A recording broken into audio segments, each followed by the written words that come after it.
నమస్తే, welcome to our channel. నేను మిషాల్ని. మాజీ ముఖ్యమంత్రి జగన్మోహన్ రెడ్డి గారు నిన్న నెల్లూరు పర్యటనలో వెనుకున్న బ్యాచ్ మొత్తం కూడా జై జగన్ అనుకుంటూ నెక్స్ట్ 2029లో అధికారంలోకి వచ్చిన తర్వాత రక్తంతో హోలీ అంటూ నినాదాలు చేస్తున్నారు. అయితే వీళ్ళు రప్ప అనేది మరొకసారి మళ్ళా సంచలనమైన వార్తలైతే వెలుగులోకి తీసుకొస్తున్నారు. అయితే దీని మీద పూర్తిగా విశ్లేషించడానికి మనతో స్టూడియోలో ఉన్నారు ప్రముఖ రాజకీయ విశ్లేషకులు, సామాజిక విశ్లేషకులు అడుసుమల శ్రీనివాస్ గారు ఉన్నారు. వారిని విషయాలను తెలుసుకునే ప్రయత్నం చేద్దాం. నమస్కారం సార్. నమస్కారం అండి. సార్, మరొకసారి ఇప్పుడు జగన్మోహన్ రెడ్డి గారు ఎక్కడ పర్యటనకి వెళ్ళినా సరే రప్ప అనేది నినాదాలు చేయటం అదొకటి. నిన్న నెల్లూరు పర్యటనలో కూడా వైసీపీ బ్యాచ్ మొత్తం కూడా రక్తంతో హోలీ నెక్స్ట్ 2029లో అని నినాదాలు చేస్తున్నారు. దీన్ని ఏ విధంగా చూడాలి సార్? ఇప్పుడు యాక్చువల్గా మరొకసారి వివాదాస్పదంగా ఆయన పర్యటన సాగింది. ఏంటంటే ఒకటి ఆయన కంట్రోల్ అన్న పెట్టాలి వాళ్ళ శ్రేణుల్ని. ఆయన పెళ్లికి వివాహానికి హాజరవుతున్నాడు. వివాహానికి హాజరైనప్పుడు అందంగా పెళ్ళికి వెళ్ళి అక్షంతలు వేసి లేకపోతే నువ్వు ఏ రకంగా పరామర్శిస్తావో వాళ్ళని పలకరించి వచ్చేయాలి. వీళ్ళందరినీ వేసుకుని వచ్చి కర్రల్లో వాటితోటి జెండాలతోటి ఊరేగింపుగా ఆ పెళ్ళికి మరి ఆ రాడ్లు కర్రలు పట్టుకెళ్ళి మరి ఎవరిని కొడదామని బయలుదేరారో తెలియదు. రప్ప బ్యాచ్ దానికి అదనంగా యాడ్ చేసింది ఏంటంటే హోలీ వస్తుంది కదా, ఇప్పుడు రక్తంతో హోలీ చేస్తాం, మేము మళ్ళీ అధికారంలోకి వచ్చినాం అంటే ఇది ఏ రకమైన సందేశం ఇవ్వదలుచుకున్నాడో పూర్తిగా బరిదెగించి వ్యవహరిస్తున్నట్టుగా అర్థమవుతుంది. ఇందులో నేను ముందుగా చెప్పినట్టుగా ఒకటి జగన్మోహన్ రెడ్డి అన్నా కంట్రోల్ చేయాలి, లేదా ప్రభుత్వం పోలీస్ శాఖ అన్నా కంట్రోల్ చేయాలి. దీనికి సుమోటోగా కేసులు నమోదు చేసి వాళ్ళని తీసుకెళ్ళి అది స్పష్టంగా కనపడతాయి ఉంటాయి విజువల్స్. వాళ్ళు ఎవరు కంప్లైంట్ ఇవ్వాల్సిన అవసరం లేదు. ఇటువంటి వాటికి సమాజంలో అశాంతి రేపడానికి, అలజడులు సృష్టించడానికి, భయాందోళన కలిగిస్తున్నారన్న అభియోగం మీద వాళ్ళందరినీ కూడా అరెస్ట్ చేయాలి. జడ్జీలకి దీనికే మీరు అరెస్ట్ చేస్తారా, నోటీస్ ఇవ్వండి, వదిలేయండి అన్నప్పుడు వాళ్ళు వివరంగా చెప్పాలి. చాలా భయం పెడుతున్నారండి, వీళ్ళు జాంబీల్లో తయారయ్యారు వీళ్ళందరూ అని చెప్పాలి. వీళ్ళు వాదన పటిమ ఉండాలి. ఎందుకంటే ఇటువంటి పునరావృతం కాకూడదు, జనాల్లో ఈ రకమైన రెచ్చిపోకూడదు వీళ్ళు అనేటువంటిది చిత్తశుద్ధితోటి వ్యవహరించాలి. మొన్నే అక్కడ ఒక ప్రతిష్టకి వెళ్ళాడు ఇతను. ప్రతిష్టకి వెళ్ళి అక్కడ ఒక డ్రామా వేసాడు. ఈ నాటకాలను అసలు అసహ్యం వేస్తుంది. ఇప్పుడు నువ్వు ఒక మతాన్ని ఆచరిస్తున్నావు, ఇతర మతాలను గౌరవిస్తానని నీ ప్రవర్తనలో ఉండాలి. కానీ నీకు ఇతర మతస్థులు ఇతర మతాల పట్ల నీ వ్యవహార శైలి వివాదాస్పదం. నీ ఏలుబడిలో హిందూ మతానికి చాలా అపచారం జరిగింది, అవహేళన చేశారు, అవమానం చేశారు, దేవీ దేవతల విగ్రహాలని ధ్వంసం చేశారు, సంప్రదాయాలను దొంగలో దుక్కావు, ఆచారాలని సంస్కృతిని నువ్వు విధ్వంసం చేయడానికి ట్రై చేసావు. ఎందుకంటే ప్రతిష్టాత్మకమైన తిరుమల తిరుపతి దేవస్థానంలో అన్నప్రసాదాలు, లడ్డూ ప్రసాదం, పరకామణి వీటిలో అన్ని వివాదాస్పద నిర్ణయాలు, అవినీతి అక్రమాలు చోటు చేసుకుని అరాచకం చేశారు, దైవద్రోహం చేశారు, దేవస్థానం ప్రతిష్టని దిగజార్చారు. అలాగే సింహాచలం దేవస్థానం అక్కడ ఏకంగా అనువంశిక ధర్మకర్తని చాలా అవమానపాలు చేసి ఆయన ఇబ్బంది పెట్టారు. ఎవరినో తీసుకొచ్చి అక్కడ పెట్టేసి మానసాస్ ట్రస్ట్లో చాలా దారుణాలు చేశారు. అంతేకాకుండా చాలా పురాతనమైన దేవాలయం రామతీర్థంలో రాముడి విగ్రహానికి తల తెగిపడినప్పుడు దాని మీద ఎవరు చేశారు, ఎందుకు చేశారు, ఏంటి అనేటువంటిది ఎవడో ఉన్మాది చేసి ఉండొచ్చు, నువ్వు చేసావని చెప్పరు. దాని మీద సరైన చర్యలు లేకుండా ఇది ఏంటని ప్రశ్నించే వాళ్ళ మీద కేసులు నమోదు చేశాం. నిన్న కౌన్సిల్లో సోమవీర్రాజు గారి మీద దాడికి వెళ్ళారు కదా, ఆయన మీద కూడా అప్పుడు తూతూ మంత్రంగా కేసు పెట్టారు. అప్పుడు చంద్రబాబు నాయుడు గారి మీద కేసు పెట్టారు. చంద్రబాబు నాయుడు గారు దాన్ని ఆ గుడి దగ్గరికి వెళ్తుంటే లారీలు అడ్డు పెట్టారు, ఆయన మీద కేసు పెట్టారు. ఆయన జై శ్రీరామ్ అనగానే గొంతులు పచ్చి వెళ్ళకేబట్టి అందరూ సైలెంట్ అయిపోయారు. లేదంటే దాన్ని పెద్ద ఇష్యూ చేసి మిఠాయి కింద వాడేద్దామని చూసారు కొందరు. అది అక్కడితో తగ్గొట్టాడు ఆయన. ఇవాళ మళ్ళీ చంద్రబాబు నాయుడు గారు వీళ్ళ శాస్త్రలో, వీళ్ళ వికారాల్లో హిందూ మతం మీద జరుగుతున్న దాడి ఆయన ఒకసారి ఆ ఇష్యూ టేకప్ చేసి అసెంబ్లీలో మొత్తం బొమ్మ బయట పెట్టిన తర్వాత అందరూ కూడా సర్దుకుంటారు ఇప్పుడు. ఎందుకంటే కులాలు అయిపోయినాయి, ప్రాంతాలు అయిపోయినాయి. ఇక మతం ఇష్యూలో ఏదో రకంగా దూరేద్దామని చూసి వాళ్ళందరికీ ఈయన కట్ చేసాడు, తోక కట్ చేసాడు.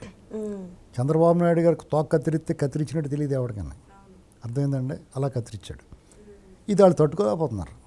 జగన్మోహన్ రెడ్డి కళ్ళ ముందు ఇన్ని మోసాలు, నేరాలు, ద్రోహాలు, ప్రజా వ్యతిరేక పాలకుడిగా ఉన్న తీసుకున్న ప్రజా వ్యతిరేక నిర్ణయాలు, దోపిడీ, డేలైట్ రాబరీ, మామూలు దోపిడీ కాదు, ఇలాంటివన్నీ చేసి కూడా నిస్సిగ్గుగా బయట తిరుగుతా మళ్ళా వస్తే నేను ఏం చేస్తానో అని భయాందోళన గురయ్యేలా చెప్తున్నాడు. ఇంకో పక్క గుడులు శంకుస్థాపనలో విగ్రహ ప్రతిష్టాపన కంటే వెళ్ళి అక్కడ హిందూ మతాన్ని ఆచారాన్ని వికరిస్తున్నాడు. దీనికి పరిష్కారం చట్ట ప్రకారం కూడా చూపించాలి. ప్రజలే చూసుకుంటారో వాళ్ళ పాపాన్ని వాళ్ళే పోతారని ఊరుకుంటే వీళ్ళన్నిటికీ అతి పాపాల భైరవుడు అంటారు వాళ్ళు ఏంటంటే దేవుడు డైరెక్ట్గా వచ్చి శిక్షించేదాకా వాళ్ళ పాపాలు చేసుకుంటూ పోతూనే ఉంటారు వాళ్ళు. కాబట్టి మనకు మన చేతిలో చట్టం ఉంది. ఈ రక్తంతో హోలీ చేయడం ఏంటి నాన్ సెన్స్. మీరు అలాంటి వాళ్ళే మాకు తెలుసు. మీరు రప్ప నరుకుతూ ఉన్నారు. మీకు అది కొత్తగా వచ్చిందేం కాదు, మీకు అభ్యాసం అది, మీకు అలవాటైన విద్య అది, మీకు తెలిసింది అది ఒకటే. పైగా ఇది కాకుండా ఇంకా చాలామంది తెలియదు ఏంటంటే వీళ్ళు రక్త తర్పణం చేస్తారు, రక్తంలో అన్నం కలుపు తింటారు, పేదవాడు రక్తంతో వాళ్ళు బతుకుతారు, అందులో అనుమానం లేదు. ఎందుకంటే మద్యం స్కామ్లు ఏంటి ఇప్పుడు వరకు ముడుపుల కేసే నడుస్తుంది. మద్యం స్కామ్లో వీళ్ళు పేదవాడు రక్తం పీల్చారు, అనారోగ్యం పాలు చేశాడు నకిలీ మద్యం, కల్తీ మద్యంతో. అది ఇంకా లైన్లో రాలేదు. ఢిల్లీ కేసులో కొట్టుపాటు దుప్పారు కేసులన్నీ. ఇన్నాళ్ళు లోపల పెట్టి ఎంతో లోపల పెట్టారు, నాళ్ళు లోపల దుప్పితే అప్పుడు కరెక్ట్ న్యాయం జరిగినట్టు. ఇప్పుడు ఈ జగన్ వదిలేయడానికి ఏదైనా స్కెచ్ ఏమో అది.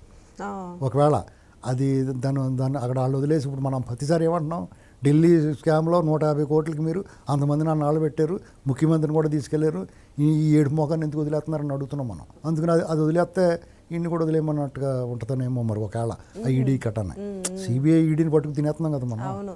అందుకని మీకు లేదు అని చెప్పేసి సమన్యాయం పడిద్దాం. ఇక్కడ అలా దొబ్బదో. ఎందుకంటే ఇక్కడ సిట్ దర్యాప్తు బృందం వీళ్ళు ఎంత దొంగలో అనేటువంటిది నిరూపించారు. రాజ్ కసిరెడ్డిని బెయిల్కి పెడితే అసలు మొత్తానికి మూలం నువ్వే కదా, ఆర్కిటెక్ట్ నువ్వే కదా, ఇదంతా కూడా స్కెచ్. నీ తర్వాత ఏటుగాడు నువ్వు అవినాష్ రెడ్డిని ముప్పుడు అవినాష్ రెడ్డిని నువ్వే తెప్పించేసి పారిపోలో చేసావు, ఆడు దొరికిదాకా నీకు బెయిల్ రాదన్నారు. తపాలమని వచ్చి దొరికేసాడు. అంటే ఇటు బెయిల్ కావాలంటే ఆడు వచ్చి దొరికేయాలన్నమాట. ఈ పోలీసు వాళ్ళు ఎంత వెతికినా దొరకడం. ఆడు బెయిల్ కావాలి, నువ్వు రారా, నువ్వు వస్తే బెయిల్ ఇచ్చేస్తారంట అని చెప్పుకుంటాడు చెవులు ఉన్నాయి. వచ్చేసాడు, రేపు మాపు మళ్ళీ బెయిల్ పెట్టుకుంటే సర్లేవయ్యా అని అనమాట. ఏం న్యాయం అండి ఇదంతా. అసలు ఏం జరుగుతుందో అర్థం అవ్వట్లేదు. దీన్ని బట్టి ఏమర్థమవుతుందంటే నువ్వేమైనా చేయి, శుభ్రంగా కొలగొట్టే డబ్బు గట్టను ఎవరికి ఎంత ఇవ్వాలని తెచ్చేయి, నువ్వు హ్యాపీగా ఉండు, ఎంత దాచుకో పక్కనే, అది పెట్టి బంగారం కొనేసుకో పెరిగిపోతూ ఉంటుంది, భూమి కొనేసుకో పెరిగిపోతూ ఉంటుంది, మిగతాదంతా జల్లే శుభ్రంగా. ఇదే కొన్నాళ్ళు జైల్లో ఉండు, వాళ్ళకి కూడా పడాయి, శుభ్రంగా చూసుకుంటారు. నీకు లక్ష సబ్బు ఇస్తారు ఒళ్ళు తోముకుంటానికి, ఫ్యాన్ పెడతారు, ఇంకా గట్టిగా పడితే చూసి చూడకుండా ఆ ఏసీ పెట్టి ఇలా తిప్పుతారు కొంచెం ఆ గదిలో పెట్టుకుని. లేదా ఇక్కడ పడుకోలేకపోతున్నానంటే వాళ్ళ రూమ్లో కూడా పడుకోబెడతారు, ఎవరు చూస్తాడు వెళ్ళి. మంచి మటన్ అది ముక్కలు ఏరి పెడతారు, అక్కడ వండుతారు మాంసం అదని, వారానికి 2 సార్లు గిడ్లు అన్నీ వేస్తారు, అందులో మంచి అన్నీ ఏరి పెడతారు. సీరలు కాల్చి అలవాటు ఉంటే గోడ అవతల నుంచి గరేస్తారు, లేకపోతే ఎవడవాడు జైలు పెడితే ఇచ్చేస్తాడు. ఏమీ లోటు ఉండదు వాళ్ళకి. పైకి వీళ్ళు ఎలాగ అడుగుతున్నారు, నాకు ఆ జైలు కావాలి ఈ జైలు కావాలి. ఇప్పుడు మనం ఏదైనా ఊరు వెళ్ళామనుకో, ఏ హోటల్ బాగుంటుందని అడుగుతాం కదా ట్యాక్సీ వాళ్ళని, వాళ్ళు ఏం చెప్తారు, పలానా హోటల్ బాగుంటుందని ఉంటాను అంటారు. అలాగే వీళ్ళు నా నెల్లూరు జైలు కావాలంటున్నారు, లేకపోతే వాడు గుంటూరు జైలు కావాలన్నాడు ఎవడో. ఈ దగ్గర ఉంటే పొట్లాలు ఖలీల్ బాయ్ బిర్యానీ గట్ట తెచ్చి పెడతారండి. మన గవర్నమెంట్ ప్లేట్ రాజమండ్రి జైలు కూడా బాగానే ఉంటుందండి. వాళ్ళు అబ్బాయి ఆ హోటల్ కూడా బాగుంటుంది అన్నట్టు చెప్తున్నారు వాళ్ళు. ఎంత దారుణంగా ఉందండి, కామెడీ అయిపోయింది వీళ్ళ వ్యవహారం అంతా. చాలా సీరియస్ మ్యాటర్లు ఇవి, చాలా తీవ్రమైన నేరాలు ఇవన్నీ. తీవ్రమైన నేరాలు చేసి కరుడుగట్టిన నేరస్తుల్ని ఈ చట్టం హ్యాండిల్ చేసే విధానం చూస్తే కంప్లీట్ కామెడీ అయిపోయింది. ఎవడ విశ్వసించట్లా. నీకు చట్టం న్యాయం వ్యవస్థలో ప్రభుత్వాల మీద రాజ్యం మీద విశ్వాసం పోయిందంటే అత్యంత ప్రమాదకరమైన స్థితికి చేరుకున్నట్టే ప్రజాస్వామ్యంలో. ఇది చాలా తెలియట్లేదు ఎవరికన్నా. తుఫాను ముందర ప్రశాంతతలా ఉంది. జెడ్ వాళ్ళు ఎప్పుడూ కాబట్టి తిరగబడతారు. వీళ్ళు ఇంకా ఎవడికాడు ఆంధ్రప్రదేశ్లో ప్రత్యేకమైన పరిస్థితి. ఎవడికాడు ఆ రోజు పొద్దున్నే ఎక్కడ టిఫిన్ చేద్దాం, మధ్యాహ్నం లంచ్ ఎక్కడ, ఏ బిర్యానీ కావాలి, ఈ ఆలోచనలో కొంతమంది ఉంటారు. ఇంకొంతమంది అయితే ఏ మ్యాచ్ ఎక్కడ జరుగుతుంది ఏదో కొంతమంది ఉంటారు. కొంతమంది ఏ సినిమా హీరో ఉందో కలెక్షన్లు ఎంత ఈ గోల్లో కొంతమంది ఉంటారు.